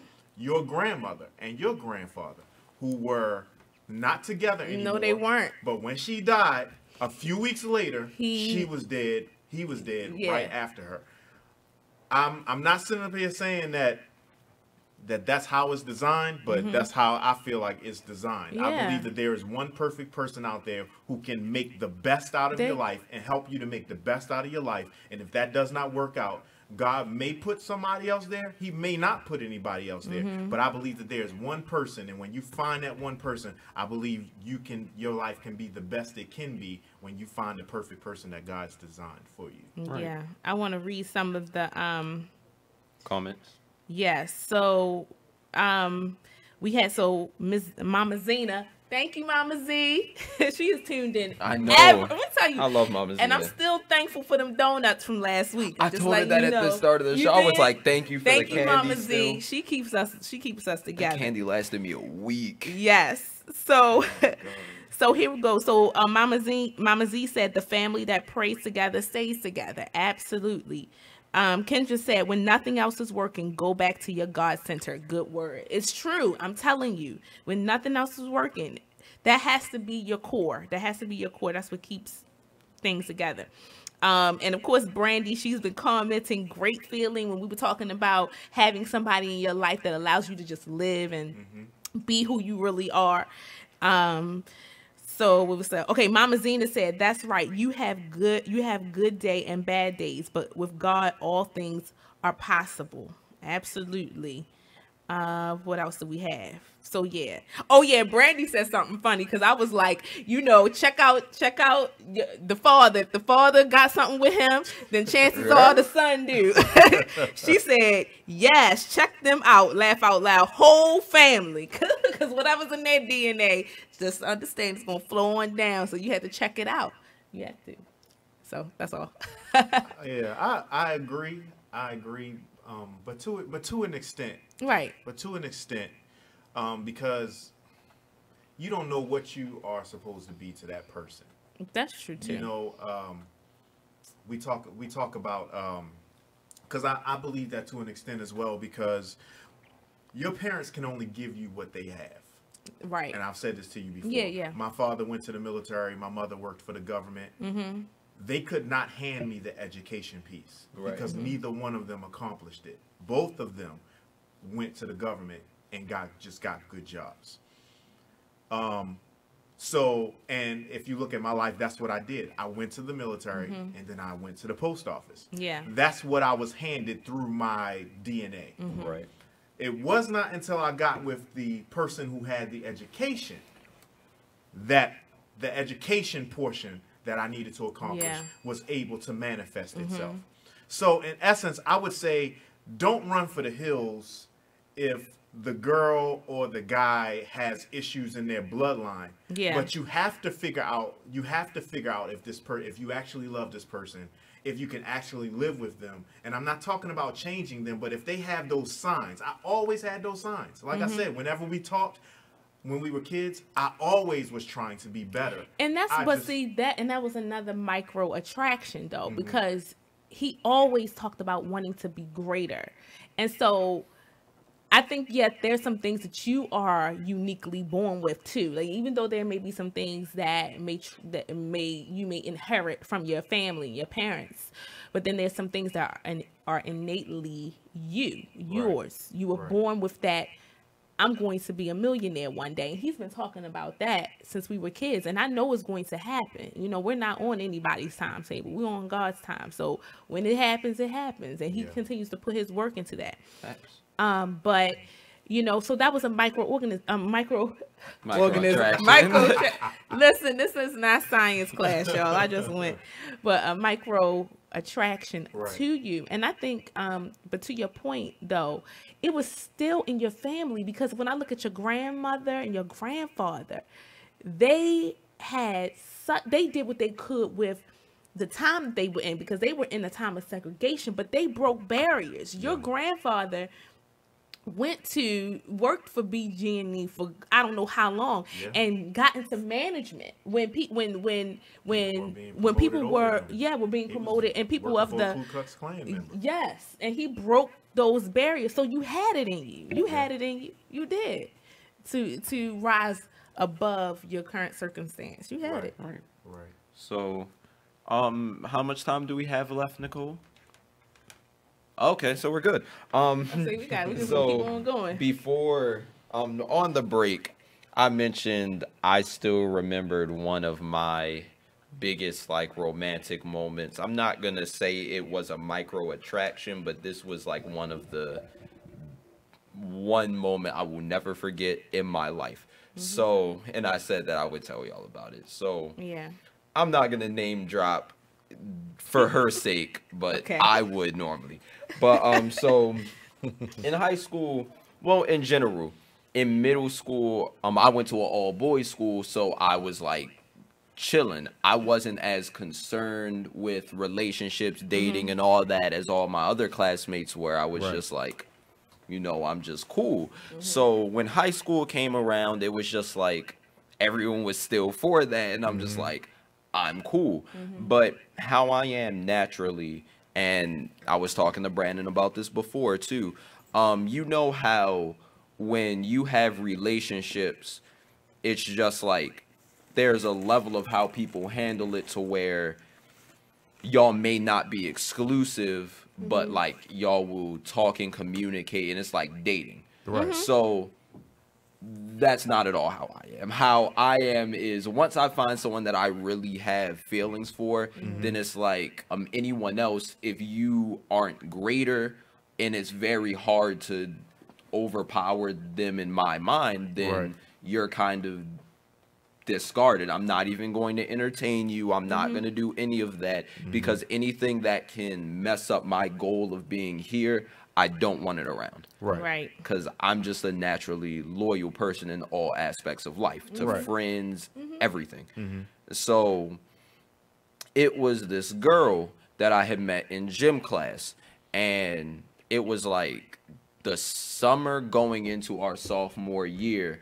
I messaged her on Facebook, and we started like talking. We realized we had a lot in common, and I really felt hard for her. So then as I kept getting to know her, me and her were talking on the phone like every night for about 2 years. And even when she knew how I felt, she went and she got another boyfriend. I stayed. She was coming in and out of my life. Regardless, I still stayed because of my loyalty to her.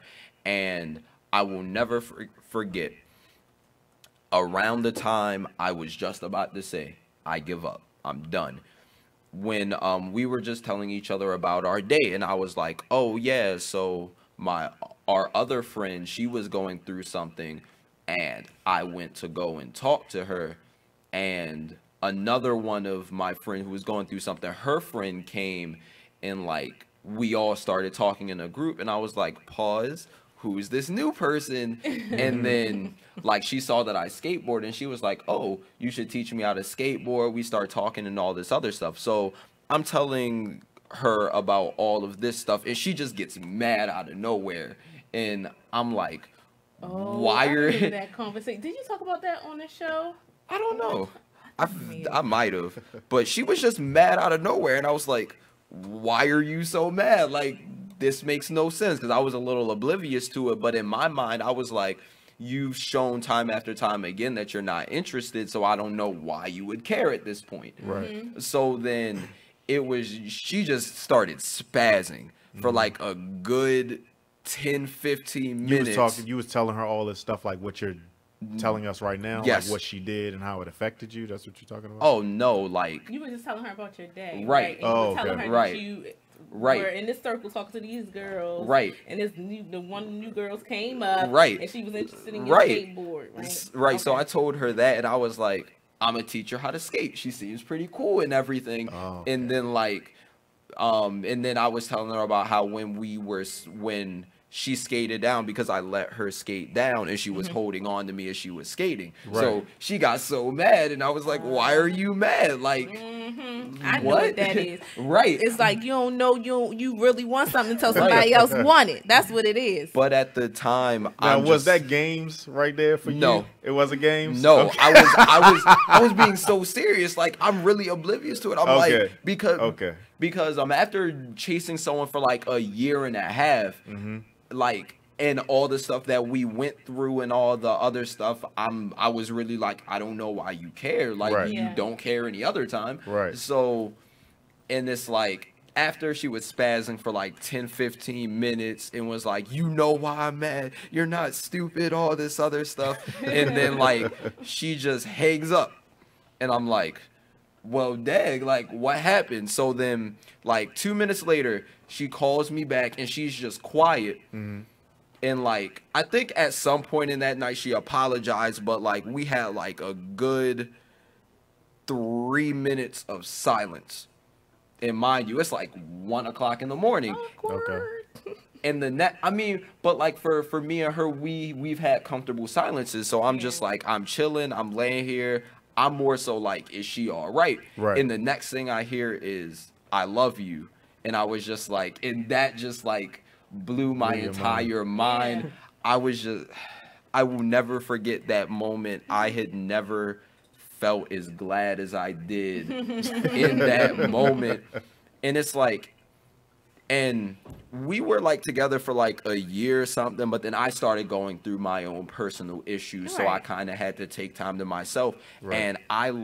And it really affected me, because even though no matter what we went through a time to where we just weren't cool at all.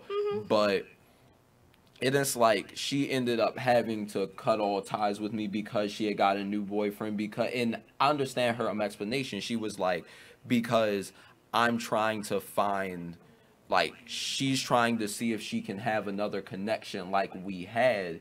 And it's going to be hard to be able to develop a connection like that when I'm still around. So I'm like, I understand. I'm still hurt by it.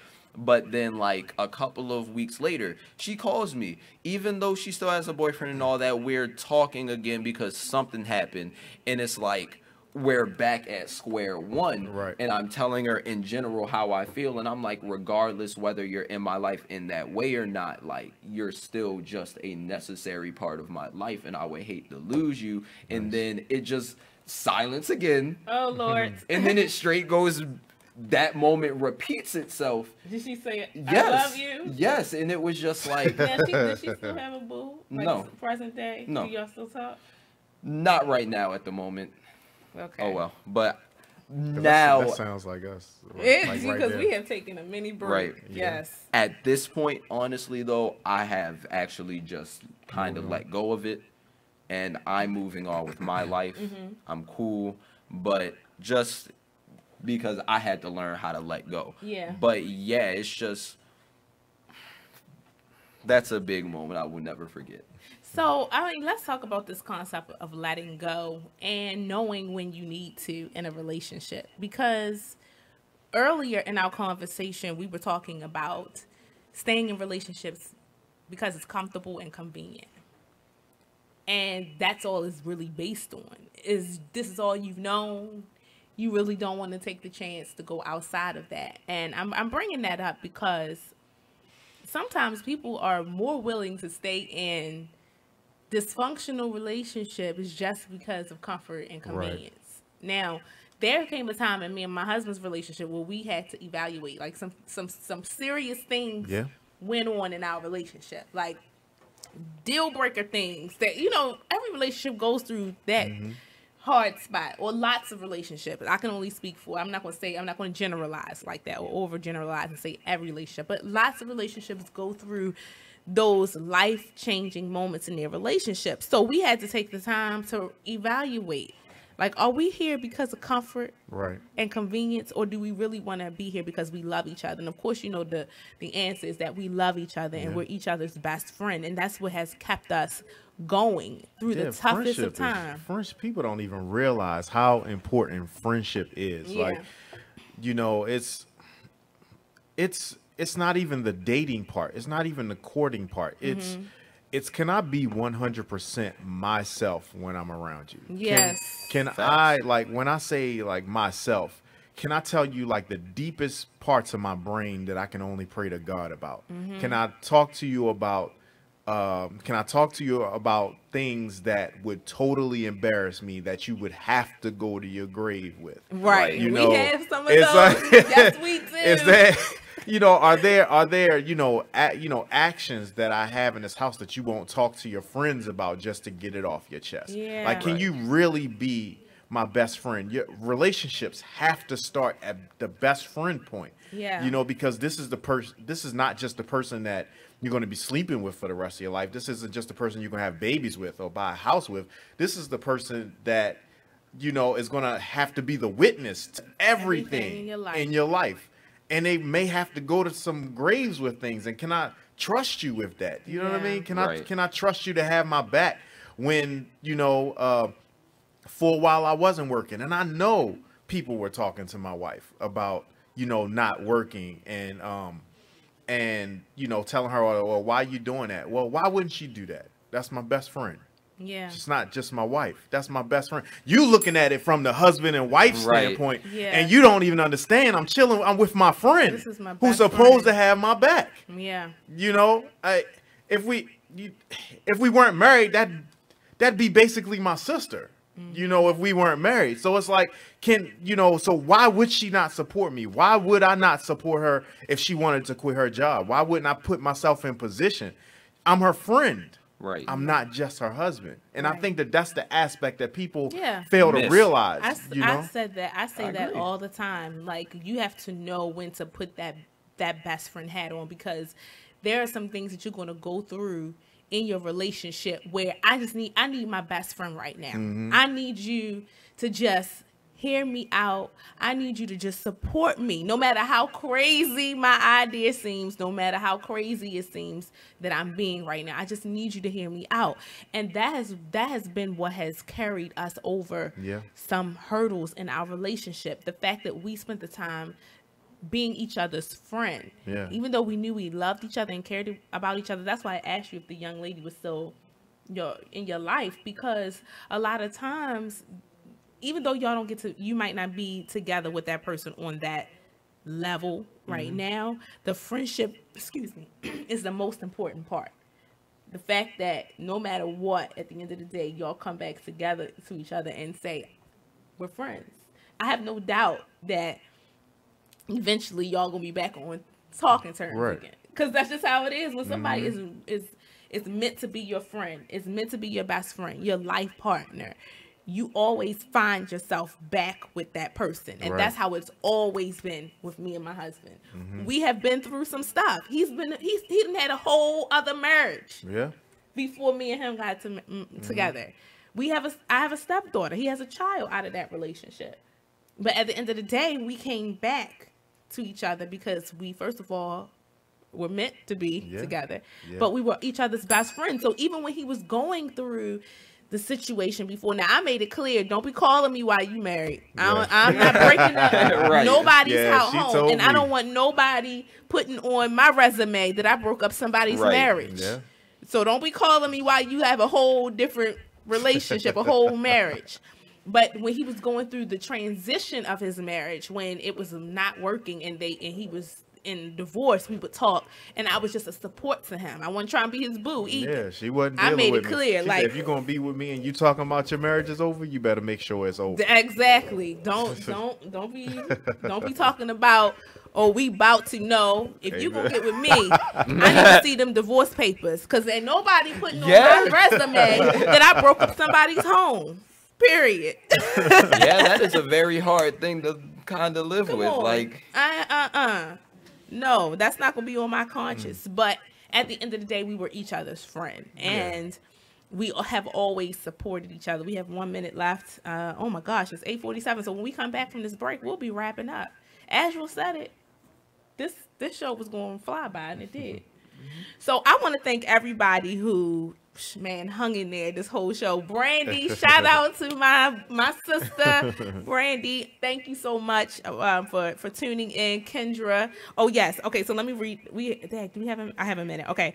Kendra said, friendship. Can you start a friendship after many years of sustaining uncomfortability? Woo! Man. yes.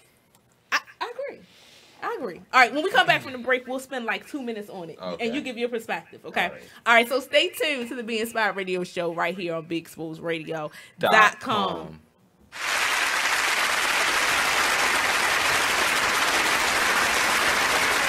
Even as a comedian, if I say a joke and it just might not fit your cup of tea, but it's mine, that's that's what a comedian is supposed to do. But people forget everybody's not going to find your jokes funny. They better find mine funny. But they forget that, though. They really forget that. They forget that but it's your view. That's why they didn't fire her. Yeah. Because her viewpoint is controversial. Her view. That's the view she sees. Right. Everybody is clear to her. Like they did their reaction to cellophane. They did the reaction to the Chris Rock Oscar, and they were talking about Stacey Dash, and I don't think she agrees with Stacey Dash, but she pointed her out as somebody who has an opinion that is just different from everybody else's. Her opinion is just stupid, though. Stacey Dash she's like a dash. Let's just move on. I think she's intelligent, but her You're still going. opinion. We're gonna move on. Stacey Dash doesn't need to be talked about. She's irrelevant. You said her name like 3 times already. She's irrelevant. I said it once. Dash. ...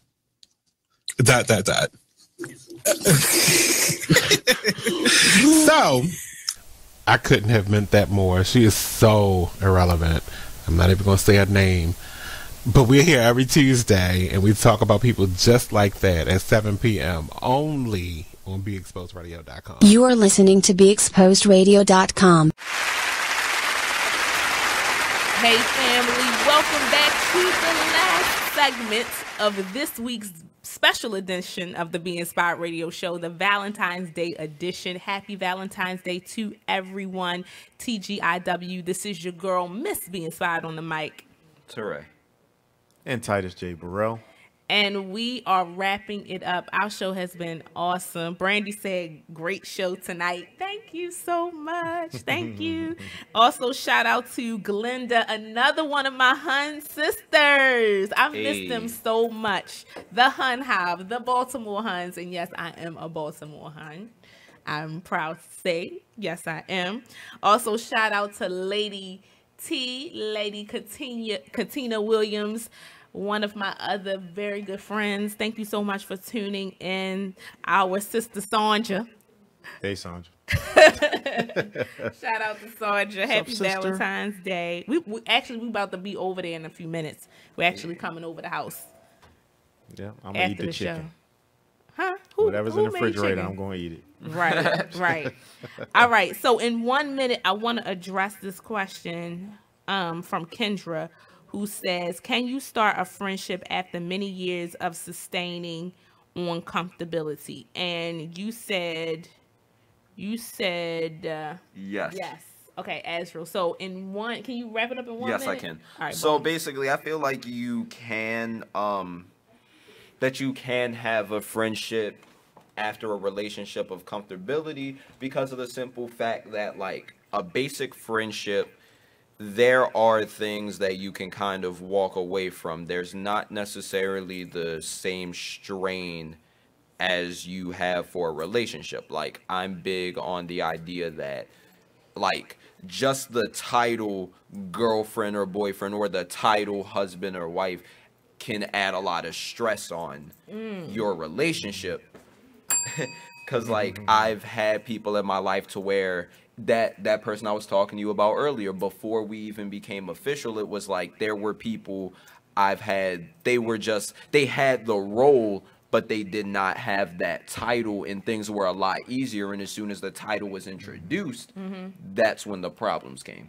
Because there's certain things that you can't walk away from, or you just can't let be once you're in that position. And I think too, people should not get hung up on time. Just because you've been in a relationship or you've been married, to someone for X amount of years, that you feel like it's too late for you to start something new in your relationship. Sometimes you got to go back down to ground zero. Right. Ground zero. And even especially if you found some things in your relationship that haven't been effective, you might have to go back to ground zero. Let's figure out where the breakdown happens. Or maybe we went into the relationship wrong. Right. That's usually how it is. Right. I say that you have to start out being honest, like that you are in this relationship because everything is just comfortable. Okay. And that you could. I'm in total agreement with both things that are being said, but it's just being honest that you're in the relationship because of comfort, and then trying to figure out how to break those walls, how to get down to ground zero, and just being honest with each other, and not just trying to stay in a relationship to maintain the comfort, because even, if you even thinking about friendship, and even if you're thinking about comfort, friendship is still out the door. It's like you've already established a climate for your relationship. You have to break down the walls, and you have to get past the comfort. Be honest with each other about where you are mentally in your relationship, and like you said, get back down to ground zero and start back over. I think that's the key. Honesty. And No, that's it. No, that's it. Honesty. That's it. Because go ahead. And I feel like you just have to be mature. Like, y'all have to understand to keep it at a friendship level and not try to revert back.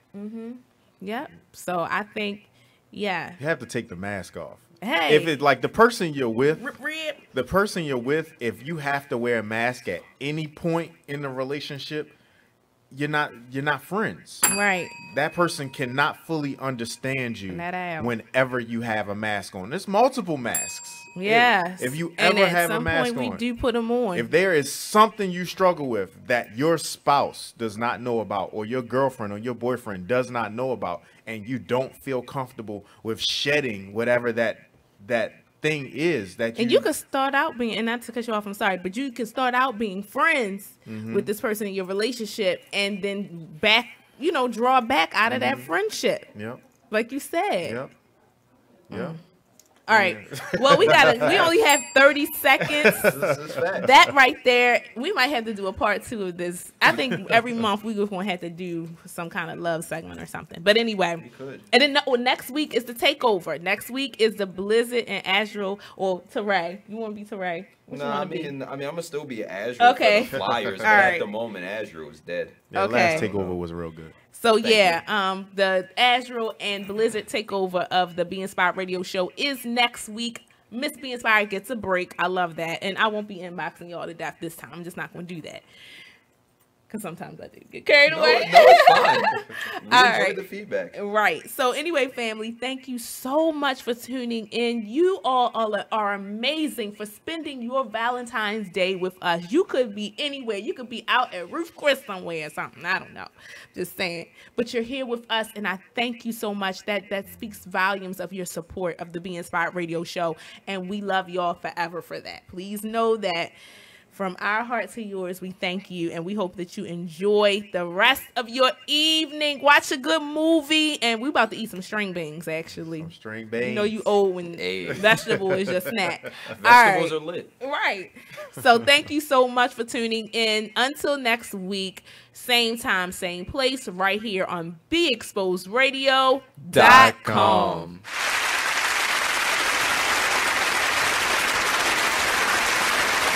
Time for flashback. I'm not gonna say all areas.